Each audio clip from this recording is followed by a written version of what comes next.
Hello, this is a question that comes up all the time. My name's Jeff, by the way. Thanks for checking out my video. I'm just raring to go here, so I'm diving right in.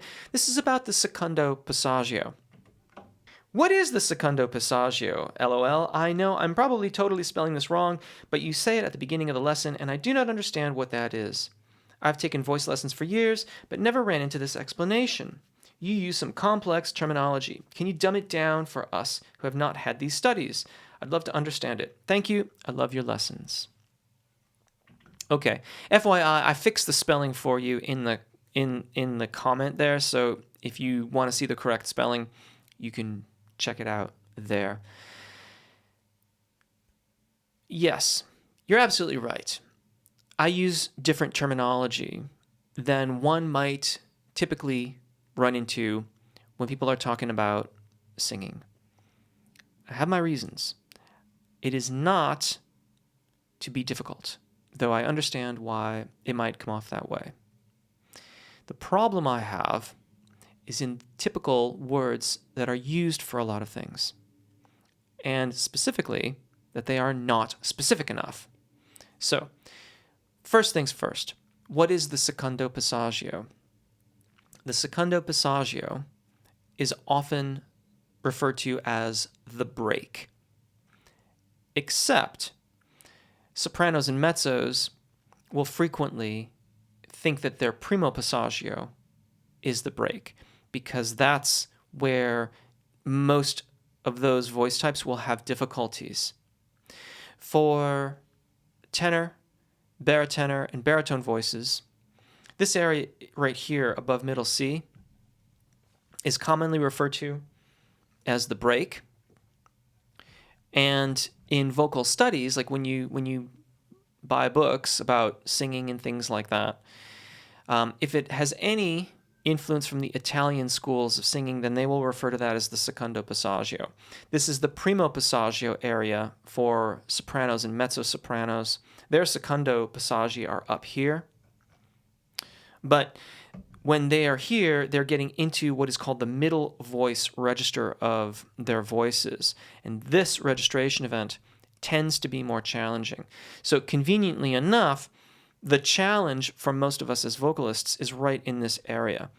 For tenors, baritones, all the various varieties of tenors and baritones, getting over the secondo passaggio, getting over the break, is the hard part, getting into our cricothyroid dominant singing voice. And there's another one of those terms. And so let's back up here. Before I get into cricothyroid dominant singing voice, what is commonly referred to as head voice, why not just call it the break? Because there's nothing broken with your voice. And suggesting it in the language that I use, I think, is unhelpful. It's not just that it's not helping you. I'm being very specific here. It's not that it's just not helpful. It is that it is in fact unhelpful.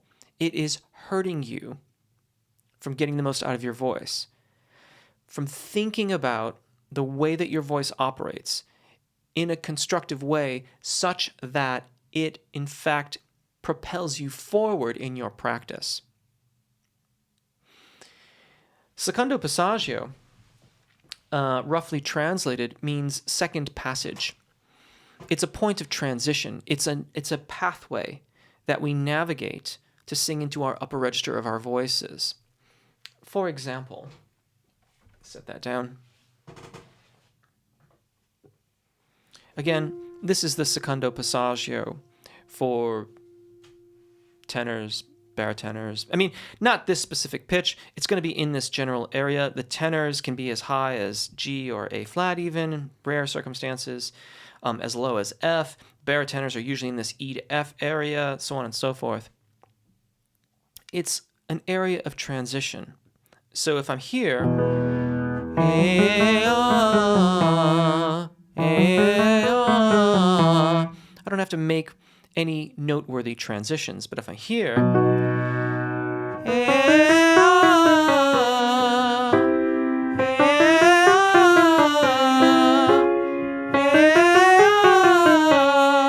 I have to make make a transition over my secondo passaggio. My break, quote unquote, is right here. But we practice it so that it becomes seamless, so that the casual listener doesn't hear it. And that is why I don't like to use the word break. It doesn't have to be.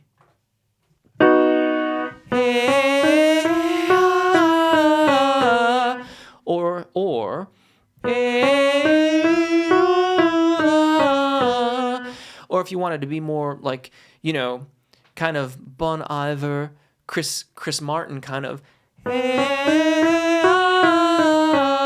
where it's still much more obvious there's a transition.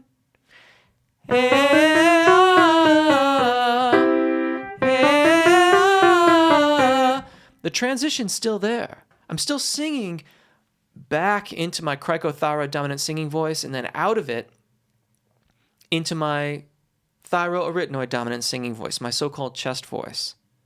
The transition is still there.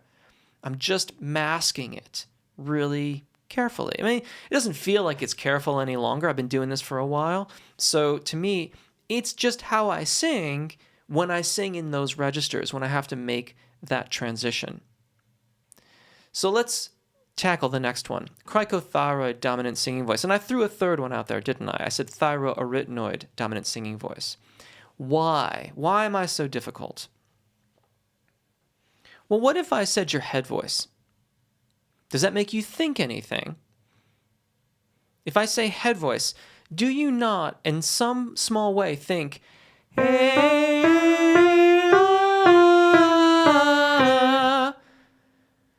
bet you do. If you don't, then kudos to you for doing some homework, because head voice doesn't have to sound that way. I'm still using my head voice on the top there. Not for all of it, but for the top couple of notes. Does it sound like you think head voice should sound? Because the problem is that these words get used and they come with associations. If I called it the mix range, some might say, oh, cricothyroid dominant singing voice in mix range, got it, that makes sense to me. But other people would say, well, wait a minute, isn't the mix range where you're making the transition? And they would be right. And someone else might even say, well, hold on a second. If we're calling this area of mix where there's a bit of balance between head voice and chest voice, or cricothyroid dominance and thyroarytenoid dominance, then really we should include it all the way down to G3 for the tenor, because the cricothyroid musculature does become active in this area. It's just not dominant. That's why we call it thyroarytenoid dominant. That's why I call it thyroarytenoid dominant as opposed to chest voice, because chest voice has connotations too. Singing instructors over the years have tried to change the language around how we talk about the human voice. For the most part, we failed. And I accept the fact that I will likely not change this very much, if at all, because there's no consensus. The Oxford Dictionary of Vocal or Choral Studies or Vocal Studies, a new edition came out about 2 years ago. And they just decided that they were going to call anything that happened over the secondo passaggio, over the break, in tenor and baritone voices, falsetto. And there's another term, by the way, that gets thrown out, and they're perpetuating this. There's no consensus in the vocal pedagogical community on how to refer to these, the way that we're using our voices here, these transitions. And so when I began the YouTube channel, adopted this language, not because I thought it would be easy. I did it because I thought that if you investigated it a little bit, it would be helpful in understanding what is happening to your voice, why there can be difficulties, what you can do about it, and more important than anything else, that all of our voices are like this. That when you hear someone who sounds as if they have however many octaves of chest voice, that they are themselves too making these transitions, you just don't hear them. A lot of times, even in studies done by professionals, professional vocalists will do the transitions so smoothly and so convincingly that the professionals who are supposed to know these things are confused too, can't hear them, and misdiagnose what's happening in the voice. So I realize that I use a little bit different language than a lot of other channels, a lot of other resources. I assure you that the language I use is taken from vocal pedagogy, mostly from Richard Miller's studies and his teaching, which you can find mostly in written format. You'll have to find used copies of a lot of it because it's gone out of print. But you will find that those studies are still quoted and cited in new releases of pedagogical teachings, like the Oxford Handbook for Singing that I mentioned just a few moments ago. It is my hope that it will be helpful. I realize the language presents a small barrier to entry. But I also know that if you're watching or listening to the material that I'm making, you're doing it on some type of computing device. And that computing device is connected to the internet because these resources that I am making available are on the internet. And you can search and read and learn about these things. At least I hope that you can do those things, and I hope that you'll choose to do so. Great question. I hope that I have helped. If you have any follow-ups, please drop them in the comments below. And until next time, take really good care of your voices. Enjoy singing, and hopefully we'll see you again. Bye.